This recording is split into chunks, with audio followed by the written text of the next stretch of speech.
¿Qué tal? Bienvenidos sean a una nueva sección de los Contips de Tobar Hernández en la última parte del tema de declaración para personas físicas. En esta ocasión vamos a hablar de cómo disminuir la base gravable que vimos en los capítulos anteriores de una manera legal. Mi nombre es Darío Tobar y estos son los Contips de Tobar Hernández.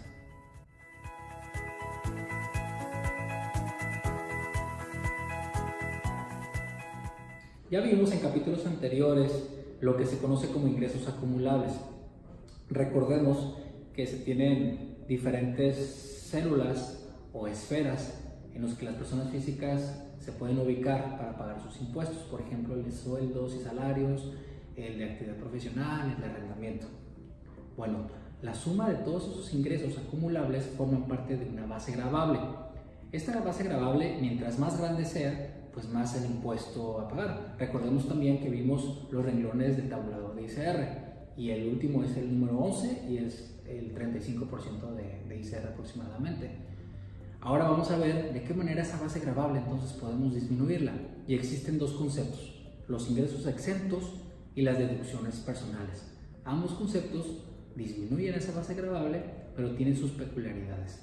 Vamos ahorita a hablar del tema de ingresos exentos.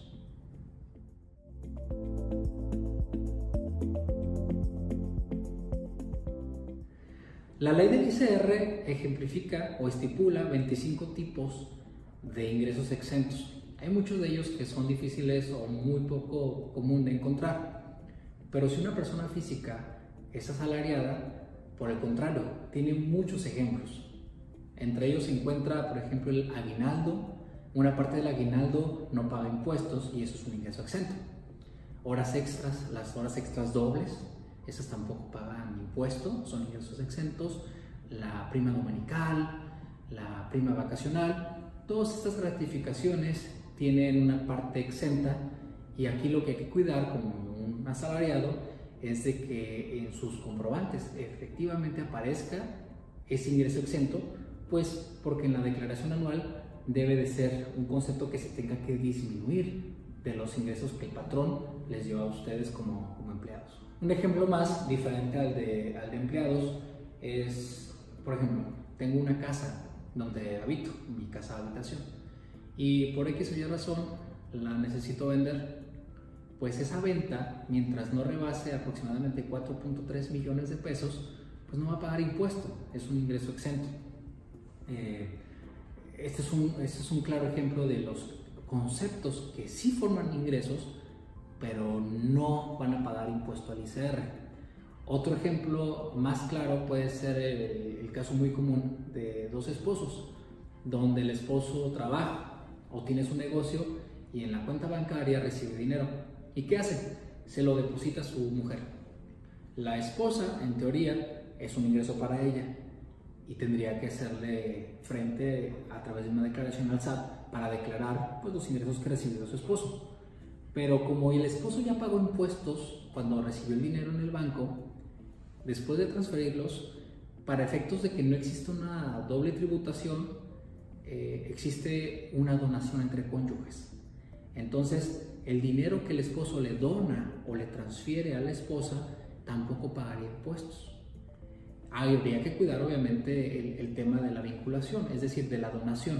Esto se da entre esposos, entre padres a hijos, de hijos a padres, siempre y cuando sea en línea recta. No puede ser de un tío a un sobrino o de entre primos o entre hermanos.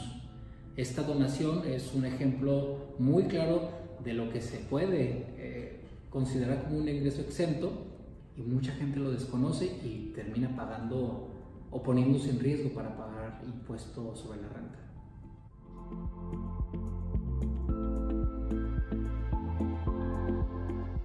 Muy bien, ahora pasamos al tema de deducciones personales. Aquí sí hay mucha estrategia, hay mucha decisión de parte de ustedes. Primero deben de conocer que es una deducción personal, pero la deducción personal precisamente es una bondad que la ley del ICR le otorga a las personas físicas, a los seres vivos, a los seres humanos, porque tenemos necesidades. Podremos ser empresarios, podremos ser empleados y demás, y tener gastos como tal. Pero, por ejemplo, un negocio no puede enfermarse, ¿verdad? Entonces esos gastos médicos, pues no sean deducibles. Entonces, para contrarrestar esta situación que solamente nos pasa a las personas físicas, la ley del ICR estipula ciertas deducciones personales que, como lo menciono, son bondades, y entre ellas se encuentran gastos hospitalarios, gastos médicos, consultas con doctores o con dentistas, incluyendo, por ejemplo, nuevamente, esto es nuevo, el tema de una consulta con un nutriólogo o con un psicólogo. Este tipo de consultas son deducibles, o pueden más bien ser deducibles como una deducción personal. Habría que ver los requisitos, ahorita lo vamos a ver en un tema más adelante, pero son conceptos muy comunes que se deben de considerar cada vez que uno vaya a tener este tipo de gastos. Otro ejemplo también frecuente son los seguros para estos gastos médicos. Por ejemplo, uno quiere evitar esa pena de estar preocupándose en el caso de una hospitalización, que son muy caras, para sí mismo o para sus dependientes, su esposa, su esposo, y entonces uno invierte en un seguro de gastos médicos, y esto puede ser también deducible como deducción personal, y solamente habría que cuidar los requisitos, por ejemplo, que los cónyuges o los hijos pues sean dependientes económicos de quien los gasta, porque si ellos son dependientes ya tienen su propio negocio, su propia forma de obtener ingresos en su vida, pues ellos podrán hacer frente a esos gastos y ya no uno. Otro muy frecuente es el interés que uno paga cuando tiene un crédito hipotecario.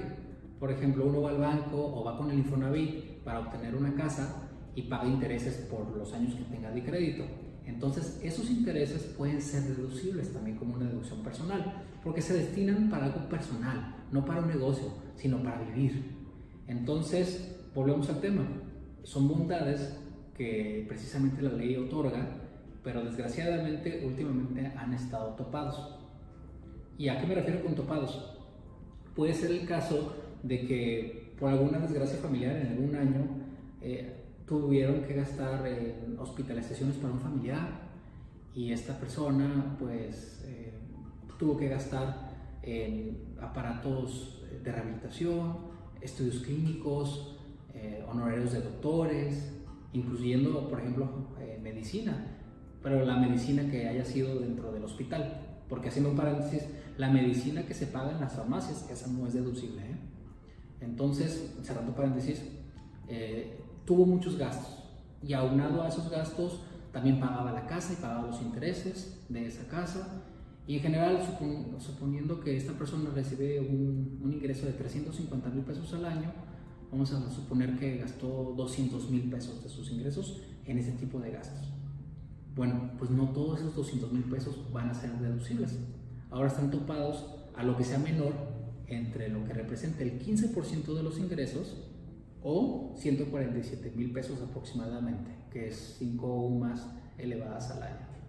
Entonces, habría que hacer el cálculo, ya sea ustedes o con su contador, de si tienen este tipo de deducciones personales, que son muy comunes, pues de valorarlas y de ver de qué manera las pueden precisamente incluir dentro de su base gravable para que precisamente se aprovechen de esa disminución y en consecuencia obtengan dos resultados: o disminuye el ISR o les otorgue a ustedes un saldo a favor de ISR.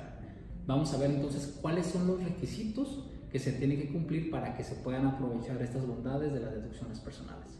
Bueno, hay dos requisitos que les voy a mencionar muy brevemente. Hay más, obviamente, pero los que quisiera que se quedaran con ellos en su memoria son los siguientes.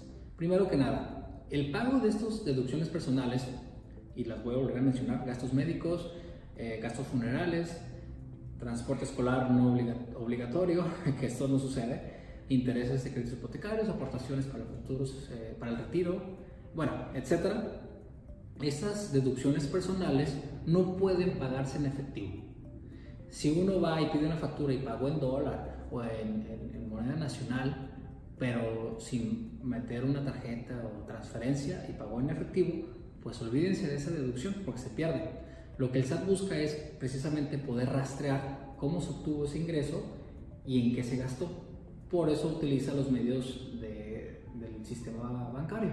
Entonces, tip número uno, o con tip número uno que vamos a utilizar va a ser el tema para deducciones personales, pues siempre pagar con transferencia con tarjeta de crédito, tarjeta de débito o cheque, que ya cada vez el cheque va siendo menos frecuente en su utilización.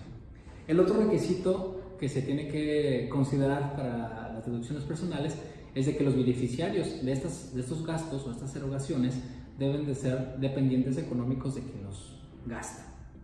Es decir, si yo soy el padre de familia y de mí depende mi esposa y mis hijos, e inclusive a lo mejor, ¿por qué no?, mis padres, entonces ellos son mis dependientes económicos y entonces todo lo que gaste a nombre de ellos voy a poder aprovecharlo. Pero si ya mis hijos son independientes o mi esposa también recibe su propio ingreso, entonces yo ya no voy a poder tomar la deducción. Habría que hacer también este análisis con cada uno de ellos. Finalmente, un gasto muy común que no es una deducción personal per se, pero disminuye la base gravable para una persona física, es la colegiatura también de sus beneficiarios, que va desde preescolar hasta el bachillerato. Desgraciadamente los topes de estos niveles educativos son bajos, pero de cualquier manera ayudan a disminuir la base gravable. Supongamos que uno tiene un hijo en grado de primaria, entonces anualmente el importe máximo que uno puede tomar como deducción o como estímulo más bien para disminuir la base gravable por grado de primaria es de 12,900 pesos. Y así va cambiando y veamos la tabla que se muestra a continuación para que ubiquen ustedes dónde se encuentra el nivel educativo y cuánto pueden tomar de deducción o de disminución de su base gravable por estos conceptos. Es muy importante que se sepa que las deducciones personales solamente pueden ser aplicadas en la declaración anual, porque hay veces que van con el contador y dicen, oigan, aquí tuve ya mis gastos, disminuye mi pago provisional, en el ejemplo de que uno es profesionista, por ejemplo. Y esto no puede ser hasta que uno ya presente su declaración anual. Entonces, hay la disyuntiva. Supongamos que una persona se mantuvo todo el año en un mismo renglón del tabulador de ICR. Entonces, si es así, pues espera de que no haya mayor variación al momento de pagar impuestos en su declaración anual.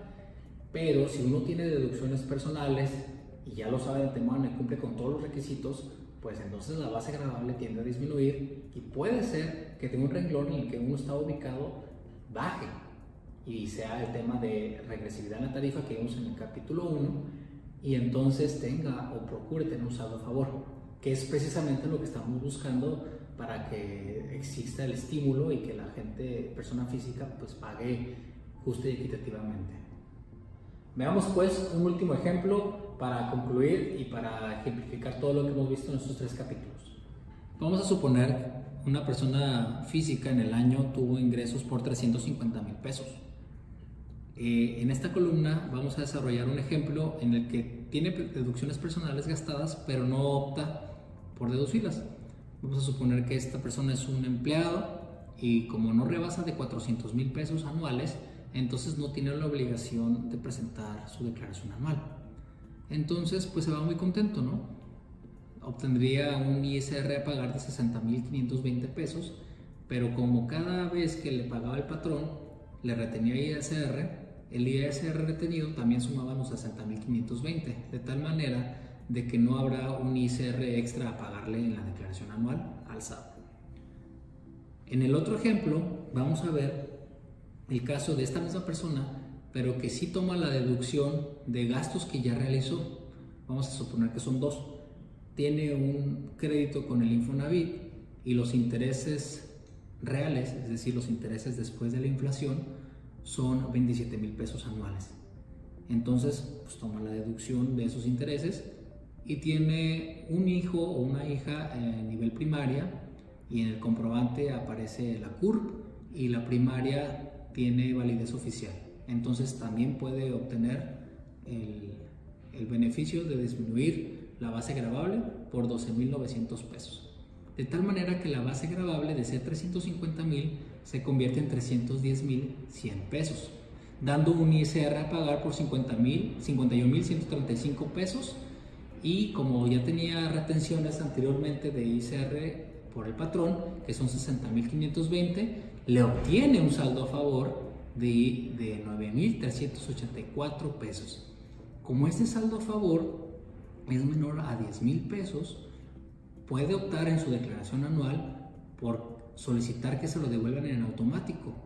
Entonces, al momento de llenar la declaración anual, le va a poner ahí la opción de que se lo devuelvan y va a poner su cuenta bancaria, y en un plazo relativamente corto el SAT le tiene que depositar los 9,384 pesos. Con esto pues damos por terminado nuestros episodios del tema de declaraciones anuales para personas físicas. Espero haber sido claro. Yo sé que es un tema que normalmente lo vemos los contadores en mucho tiempo, pero trato de manejar un lenguaje muy común, nada de tecnicismo, y los tecnicismos que utilizamos pues son para generar un poquito de una comprensión para futuros ejemplos que uno llegue a tener en la vida real. Acuérdense, me gustaría escuchar sus comentarios si les agrada el video, si quieren que hablemos de un nuevo tema, por favor coméntenos, y si no están suscritos aún, ayúdenos a suscribirnos para que seamos más en la comunidad y que este video y los demás que vayamos a producir pues llegue a mayor gente, que es precisamente el propósito de la firma, de que se pueda expandir y compartir el conocimiento. Muchas gracias por su atención.